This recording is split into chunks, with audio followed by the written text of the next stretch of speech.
This is Zodiac speaking. If you think you know this case, think again. इससे पहले मैं आपको कुछ बताऊं, आप ये कोड देखो।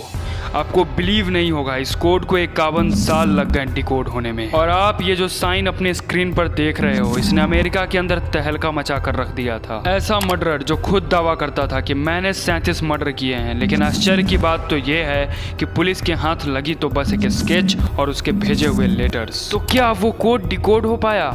क्यों उसने 37 लोगों को इतने बेरहमी से मारा?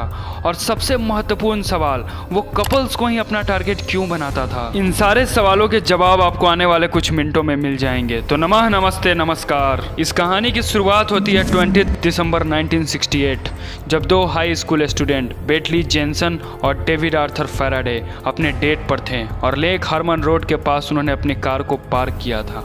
लेकिन रात को तकरीबन 11 बजे स्टेला बोगनेक्स, जो कि उनके आस पड़ोस में रहती थी, उनको इनकी लाश मिलती है और वो पुलिस को इन्फॉर्म कर देती हैं।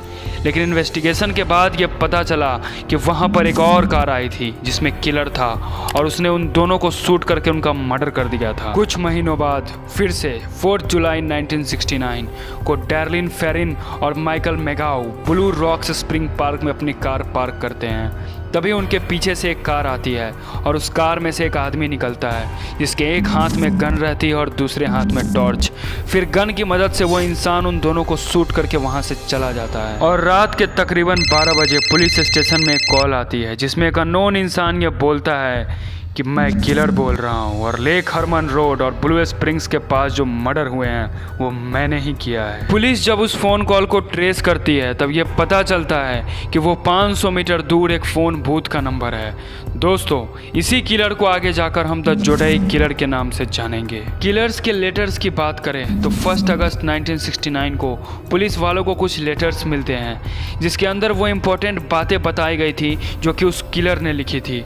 पहली मांग, उसने ये लिखा था कि मेरे दिए गए क्रिप्टिक कोड को पेपर में पब्लिश किया जाए। और दूसरा ये कि हर लेटर में एक सिंबल था जिसे द जोडेइक सिंबल से जाना जाता है। फिर क्या था, न्यूज़ हाउस वालों ने उसे पेपर में पब्लिश किया और 8 अगस्त 1969 को हाई स्कूल टीचर बेटाई जून हार्डेन और उनके पति डोनाल्ड हार्डेन ने कोड को डिकोड किया।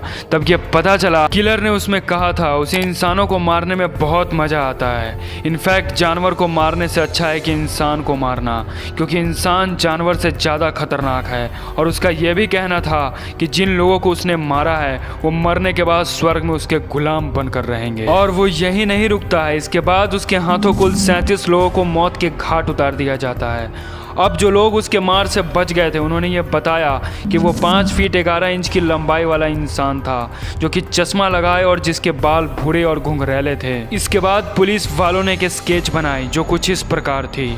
फिर से 8 नवंबर 1969 को जोडेइक एक बार फिर से क्रिप्टिक लेटर भेजता है जिसे 2020 तक कोई डिकोड ही नहीं कर पाया था। आप सोच सकते हैं लगभग 51 साल लग गए इस कोड को डिकोड करने में। लेकिन 2020 के बाद एक टीम ने मिलकर जब इस कोड को डिकोड किया तब ये पता चला कि जोडेइक का कहना था उसे मौत से डर नहीं लगता और उसने अपने गुलाम इकट्ठा कर लिए हैं जो कि स्वर्ग में उसकी सेवा करेंगे और आगे भी वो इसी प्रकार गुलाम इकट्ठा करता रहेगा। दोस्तों, ऐसा नहीं कि पुलिस को किसी पे शक नहीं हुआ था, लेकिन कोई ठोस सबूत नहीं मिलने की वजह से ये पता ही नहीं चल पाया कि जोडेइक कोई एक इंसान था या फिर एक ग्रुप जो कि मर्डर के बाद जोडेइक पे सारे इल्जामों को डाल देता था। यह केस अभी भी लोगों के लिए एक मिस्ट्री है और मैं आपको बता दूं कि जोडेइक कोई मामूली सीरियल किलर नहीं था बल्कि एक शातिर खिलाड़ी था। क्योंकि आप खुद सोचिए, जिस कोड को 51 साल लग गए डिकोड करने में वो एक मामूली मर्डरर तो नहीं हो सकता है। तो ये थी कहानी द जोडेइक किलर की। दोस्तों, आपको ये वीडियो कैसी लगी हमें कमेंट में जरूर से बताना और हाँ, वीडियो को लाइक कर चैनल को सब्सक्राइब जरूर कर लेना। मिलते हैं नेक्स्ट वीडियो में नई सोच के साथ, तब तक के लिए दिल से साथ धन्यवाद।